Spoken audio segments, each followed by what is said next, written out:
Hi everyone. हम लोगों ने लास्ट लेक्चर में दो प्रॉब्लम्स किए थे यूनिट फर्स्ट के आरसीसी के। हम आरजीपीवी के अकॉर्डिंग सिलेबस लेके चल रहे हैं। तो मैंने थ्योरी पार्ट भी पहले बताया था। तो ये थर्ड न्यूमेरिकल है। पहले दो न्यूमेरिकल थोड़े एक जैसे थे लेकिन ये थोड़ा सा डिफरेंट है। अब इसमें डिफरेंट क्या है आइए देखते हैं। A rectangular section of effective size 300 mm by 600 mm। Effective size हमने जो लास्ट के दो क्वेश्चन किए उसमें उसने क्या बोला था, उसने ऐसा कुछ बोला नहीं था इफेक्टिव है या ओवरऑल है, तो हमने उसको ओवरऑल लेके चले थे। लेकिन अब उसमें इसने बोल दिया है कि इफेक्टिव साइज है, तो मतलब कि स्मॉल बी और स्मॉल डी की वैल्यू है ये, इफेक्टिव डेप्थ दी है ये। Is use as a singly supported beam of effective span. अब इसमें उसने स्पान लेंथ भी दिया है यानी कि एल की वैल्यू दी है, ये बी ये डी और ये L. What maximum UDL can be allowed on the beam if maximum percentage of steel is provided only in tension side? इस क्वेश्चन के लिए हमको क्या निकालना है, यूडीएल निकालना है, मतलब यूनिफॉर्मली डिस्ट्रीब्यूटेड लोड। हमको इसमें लोड फाइंड आउट करना है, यानी लोड को हम डब्ल्यू अज्यूम कर सकते हैं, तो हमको डब्ल्यू की वैल्यू फाइंड आउट करना है। Use M20 grade of concrete, मतलब ग्रेड ऑफ कॉन्क्रीट उसने M20 दिया है और ग्रेड ऑफ स्टील 415 दिया है। Also determine area of steel, और लास्ट में हमको एरिया ऑफ स्टील भी निकालना है। तो अब अगर हमको लोड निकालना हो तो हम क्या अज्यूम करेंगे, सबसे पहले तो हम ये मान के चलेंगे कि एक बैलेंस्ड सेक्शन है जिसमें मोमेंट भी जनरेट हो रहा है और जिसमें लोड भी लग रहा है। तो हम क्या करेंगे, सेक्शन को बैलेंस्ड अज्यूम कर लेंगे और उसके अकॉर्डिंग डिज़ाइन प्रोसेस करेंगे। ठीक है, तो हम सबसे पहले क्या लिखते हैं, गिवन डाटा। ठीक है, किसी भी क्वेश्चन में गिवन डाटा तो हमें लिखना ही है। तो गिवन डाटा हमारे पास क्या क्या है, हमको बी दिया है कितना 300 mm, फिर उसके बाद हमको डी दिया है 600 mm। अब हमको ओवरऑल डेप्थ नहीं दिए, मतलब कैपिटल डी की वैल्यू नहीं दिए, तो कैपिटल डी हम कैसे निकालते हैं, इफेक्टिव डेप्थ प्लस कवर। ठीक है, तो कवर हम अज्यूम कर सकते हैं 40 या 50 mm का। ठीक है, 40 और 50 mm, तो हम इसमें 50 mm का कवर ले लेते हैं। तो डी कितना दिया है हमको 600 प्लस 50 mm का कवर, तो कैपिटल डी यानी ओवरऑल डेप्थ हमको कितनी मिल गई 650 mm। ठीक है, अब इसके बाद हमको एक और चीज़ उसने क्या दी है, स्पान लेंथ भी दी है, यानी एल की वैल्यू कितनी दी है 7 मीटर। ठीक है, उसके बाद एफ सी के यानी ग्रेड ऑफ कंक्रीट कितना दिया है M20, इसको हम लिख सकते हैं 20 न्यूटन पर mm²। और एफ वाई की वैल्यू यानी एफ ई 415 दिया है, तो एफ वाई की वैल्यू कितनी हो जाएगी 415 न्यूटन पर mm²। ठीक है, यहाँ तक सबको समझ में आया। अभी हमको क्या निकालना है, यूडीएल निकालना है यानी कि लोड निकालना है, और किसकी वैल्यू निकालनी है हमको, एरिया ऑफ स्टील यानी एएसटी निकालना है। ठीक है, तो हम क्या कंसीडर करेंगे, let us assume balanced section. ठीक है, हम मान लेते हैं कि जो सेक्शन है वो बैलेंस्ड है। ये थी हमारी स्टेप नंबर 1 और अब ये है हमारी स्टेप नंबर 2। तो अगर सेक्शन बैलेंस्ड होता है तो क्या कंडीशन हो जाती है, तो कंडीशन होती है XU is equals to XU max, यही कंडीशन होती है। अब XU की वैल्यू तो हमको पता नहीं है ना, और अगर हम वो फॉर्मूले से भी निकाले तो फॉर्मूला क्या होता है, फॉर्मूले में FY होता है, AST होता है। तो इस फॉर्मूले में हमारे पास सारी चीज़ें हैं लेकिन AST नहीं है, तो इस फॉर्मूले से तो हम नहीं निकाल सकते। लेकिन जो पेज नंबर 70 पे फॉर्मूला दिया है XU मैक्स का, क्या उससे हम निकाल सकते हैं, तो हाँ हम उससे निकाल सकते हैं। क्या फॉर्मूला है पेज नंबर 70 पर, कि FE 415 के लिए हमें दे रखा है 0.48 D। XU मैक्स क्या होता है, देखिए कुछ इस तरीके से लिखा होता है वो, XU max upon D is equals to 0.48। दिख रहा है क्या, ये दिख रहा है। ठीक है, हम क्या अज्यूम करेंगे कि बैलेंस्ड सेक्शन है, तो बैलेंस सेक्शन की कंडीशन होती है XU is equals to XU max. तो पेज नंबर 70 पर IS कोड में इस प्रकार से दिया होता है X you max upon D is equals to 0.48। तो एक्स यू मैक्स क्या हो जाएगा 0.48 इंटू डी। तो 0.48 इंटू डी कितना है 600। तो जब हम इसको सॉल्व करेंगे कैलकुलेटर पर तो हमें कितना मिल जाएगा 288 mm में मिलेगा। तो ये मिल गया 288 mm। तो ये एक्स यू की भी वैल्यू है और एक्स यू मैक्स की भी वैल्यू है। ठीक है, अब इसके बाद हमको क्या निकालना है, एम यू निकालना है। तो एम यू का भी फॉर्मूला आईएस कोड में दिया है, देखते हैं। चलिए स्टेप नंबर 3 क्या निकालना है हमको, मोमेंट ऑफ रेजिस्टेंस। तो अब लास्ट के जो 2 क्वेश्चन थे उसमें हम क्या कर रहे थे, पहले एक्स यू और एक्स यू मैक्स निकाल रहे थे, दोनों का कंपैरिजन कर रहे थे और उसके अकॉर्डिंग मोमेंट ऑफ रेजिस्टेंस निकाल रहे थे। लेकिन अब इसमें हमने उल्टा प्रोसीजर किया है। अब उल्टा कैसे किया है, हमने पहले ही सेक्शन कंसीडर कर लिया है कि बैलेंस सेक्शन है, फिर बैलेंस सेक्शन कंसीडर करके हमने एक्स यू और एक्स यू मैक्स को इक्वल रखा है और काई की वैल्यू निकाल ली, एक्स यू और एक्स यू मैक्स की वैल्यू निकाल ली। ठीक है, तो अब इससे हमको क्या निकालना है, एम यू। तो देखिए पेज नंबर 96 से हम निकालते हैं एम यू की वैल्यू। तो यहाँ पर दिया है सी वाला point, if the value of x u by d is equal to the limiting value यानी x you max, the moment of resistance of the section is given by following expression.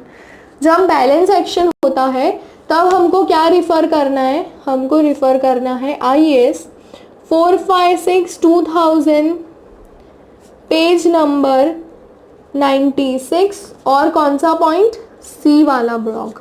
ठीक है, तो उसके according M U की value क्या हो जाएगी, तो एम यू हो जाएगा 0.36 X you max upon D bracket में 1 minus 0.42 X you max upon D into B D square F C के। ठीक है, ये उसका फॉर्मूला है। तो अब देखिए इसको थोड़ा सा सिंप्लीफाई करते हैं, फॉर्मूले को थोड़ा सा सिंपल बनाते हैं। तो 0.36 into X you max upon D as it is रहेगा। ठीक है, यहाँ पर ये एलसीएम ले लेंगे, इसके अपॉन में कुछ नहीं है मतलब 1 है, तो एलसीएम क्या हो जाएगा डी, ये हो जाएगा D minus 0.42 X you max और ये B D square F C के एज इट इज़। ठीक है, अब देखिए यहाँ पर भी डी है, यहाँ पर भी डी और यहाँ पर डी स्क्वायर है, तो ये डी स्क्वायर से ये डी डी कैंसिल हो जाएगा। तो क्या बचा formula 0.36 X you max into D minus 0.42 X you max और ये यहाँ पर बी इंटू एफ सी के। ठीक है, तो अब हमारे पास सारी वैल्यूज़ है ना, तो अब इसमें हम पुटअप कर देंगे। तो 0.36 इंटू एक्स यू मैक्स की वैल्यू हमने अभी निकाली थोड़ी देर पहले, क्या निकाली हमने, ये निकाल ली x u is equals to x you max की वैल्यू हमने क्या निकाली 288। तो यहाँ पर लिख देंगे 288 इंटू डी, डी की वैल्यू कितनी है हमारे पास 600 minus 0.42 into X you max कितना है 288 अगेन इंटू बी, बी कितना है, बी की वैल्यू है 300 इंटू एफ सी के कितना है हमारे पास 20। ठीक है, तो अब इसको सॉल्व करना है। तो सबसे पहले ब्रैकेट सॉल्व कर लेंगे कैलकुलेटर पे। ठीक है, 600 माइनस ये चीज़ ब्रैकेट में लिख देंगे 0.42 इंटू 288 ब्रैकेट क्लोज। तो ये हमको ये ब्रैकेट की वैल्यू मिल गई। अब इसमें सारी टर्म्स मल्टीप्लाई कर दो 0.36 इंटू 288 इंटू 300 इंटू 20। तो ये कितना मिल गया हमको, देखिए 6 डिजिट्स में मिला है, 6, 7, 8 डिजिट्स में। तो हम क्या करेंगे ENG प्रेस कर देंगे तो हमको 3 डिजिट्स में मिल जाएगा। क्या मिलेगा 298.00। तो 298 इंटू 10 की पावर 6 न्यूटन mm में मिला है। तो इसको हम लिख सकते हैं 298 किलो न्यूटन मीटर। ये हमको क्या मिल गया MU। अब इस mu से हमको क्या निकालना है, इस mu से हमको निकालना है लोड।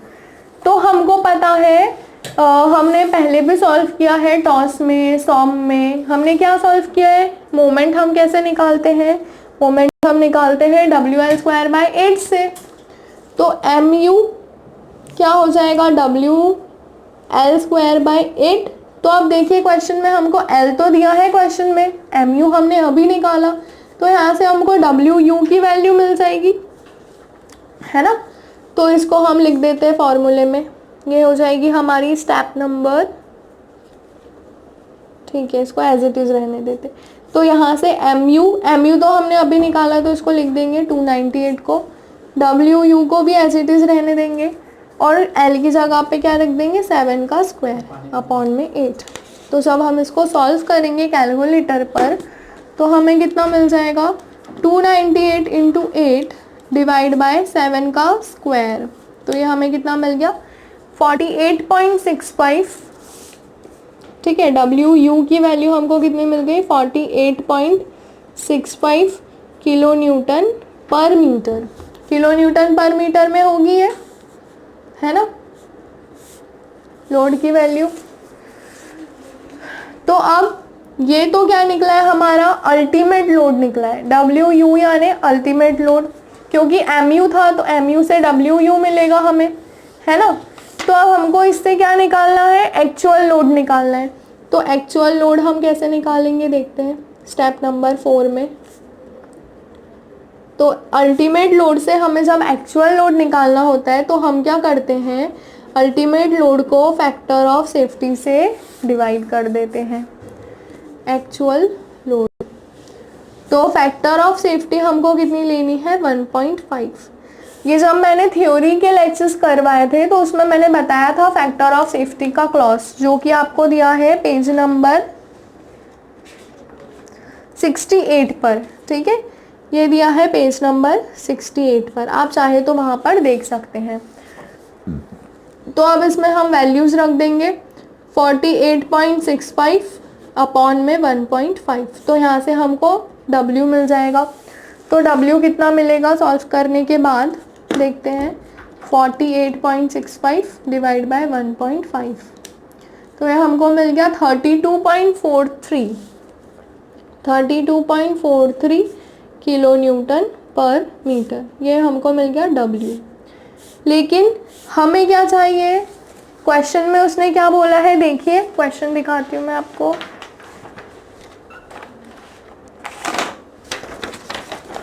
देखिए क्वेश्चन में उसने बोला है what maximum UDL can be allowed on the beam, मतलब हमको क्या निकालना है, maximum super impose load, maximum UDL uniformly distributed load या फिर सुपर इम्पोज लोड निकालना है। तो जब मैक्सिमम लोड निकालना होगा तो उसमें सेल्फ वेट आएगा क्या, उसका खुद का वेट आएगा क्या, नहीं आएगा। मतलब हमको इस लोड में से सेल्फ वेट निकाल कर माइनस करना होगा और फिर जो लोड हमको मिलेगा वही क्या होगा, सुपर इम्पोज्ड लोड होगा। तो हम निकाल लेते हैं सेल्फ वेट। तो सेल्फ वेट क्या होगा, सेल्फ वेट को हम डेड लोड भी बोलते हैं।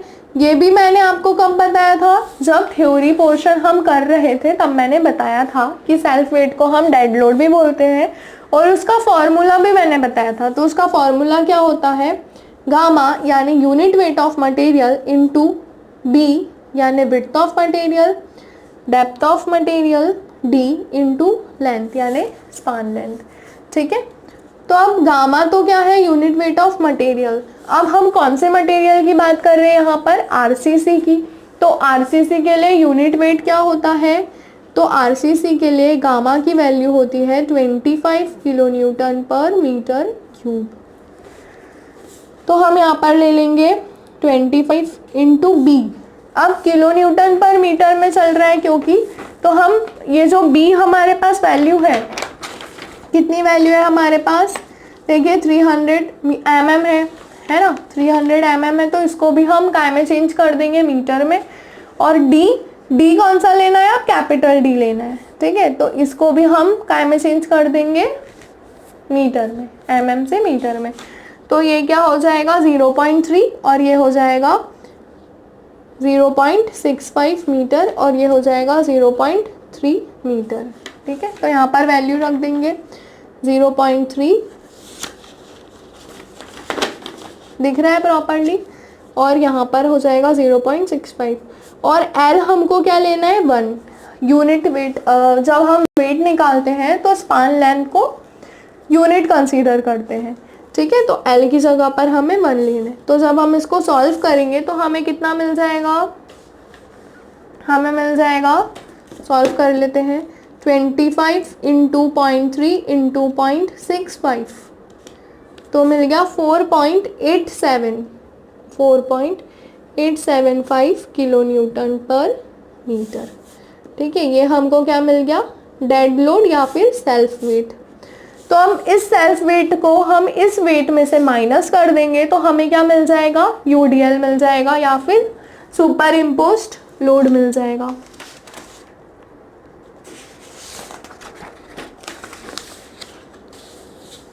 मैक्सिमम यूडीएल कितना हो जाएगा, W माइनस सेल्फ वेट या फिर डेड लोड। तो W हमने कितना निकाला, देखिए 32.43, उसमें से क्या माइनस करना है 4.875, 32.43 माइनस 4.87 तो हमको कितना मिल जाएगा यूडीएल, 32.43 माइनस 4.87 तो ये हमको मिल गया 27.56 किलो न्यूटन पर मीटर। ठीक है, ये हमको मिल गया मैक्सिमम यूडीएल जो हमको क्वेश्चन में निकालना था, ये हमने निकाल लिया। अब उसने क्वेश्चन में एक और चीज़ निकालने के लिए बोली है। देखिए क्वेश्चन में क्या निकालने के लिए बोला है, what maximum UDL can be allowed on the beam. मतलब मैक्सिमम यूडीएल तो हमने निकाल लिया कितना लगेगा बीम पर, और also determine area of steel. उसने लास्ट में एक चीज़ लिखी है, एरिया ऑफ स्टील निकालना है। क्या निकालना है, एरिया ऑफ स्टील, यानी कि काय की वैल्यू निकालनी है हमको, AST। ठीक है, तो ये हम कैसे निकालेंगे, नॉर्मली एरिया ऑफ स्टील का फॉर्मूला क्या होता है, number of bars into area of 1 बार, यही होता है फॉर्मूला। लेकिन अब इस क्वेश्चन में क्या हमारे पास नंबर ऑफ बार्स है, नहीं है। क्या हमारे पास 1 बार का डाया दिया है, नहीं दिया है। तो मतलब ये जो फॉर्मूला हो गया ये इस कंडीशन के लिए फेल हो गया। तो हम किसकी मदद से निकालेंगे, AST। तो हम AST निकालेंगे, इसके लिए हमको फिर से जाना पड़ेगा IAS कोड पर। Refer IAS 456/2000 page number 96। अब पेज नंबर 96 पे क्या फॉर्मूला है, तो फॉर्मूला तो सिर्फ XU का दिया है और MU का दिया है ना, 2 ही फॉर्मूले दिए हैं। तो उससे AST हम कैसे निकाल सकते हैं, चलिए देखते हैं कैसे निकालेंगे। तो देखिए हमारा फॉर्मूला क्या कहता है, XU का, XU/D 0.87 F/, AST upon 0.36 FC के BD। AST आ रहा है फॉर्मूले में, आ रहा है ना, और बाकी की सारी चीज़ें हमारे पास है ऑलरेडी। तो क्या इस फॉर्मूले से हम AST निकाल सकते हैं, ऑफ कोर्स निकाल सकते हैं। तो यहाँ पर लिख देंगे हम XU/D is equal to 0.87 F/, AST whole upon में 0.36 FC के BD। तो अब ये D से D तो मैं पहले कट कर देती हूँ, और हमको क्या निकालना है, AST निकालना है। तो AST को रहने देते हैं, बाकी सारी चीज़ों को क्रॉस मल्टीप्लाई कर देते हैं।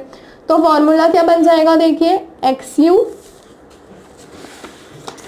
इंटू 0.36 FC के, ठीक है, इंटू B, और होल अपॉन में ये आ जाएगा 0.87 इंटू FY, और ये AST एज इट इज़ रह गया।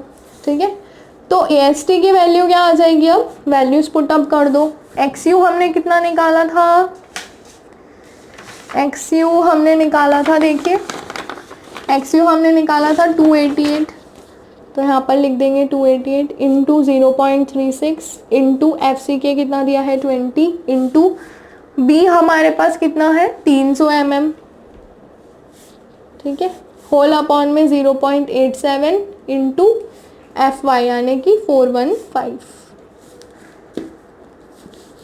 288 इंटू 0.36 इंटू 20 इंटू 300, ये आ गया डिवाइड बाय, ये दो चीज़ें हैं तो दोनों को ब्रैकेट में लेकर सॉल्व कर देते हैं।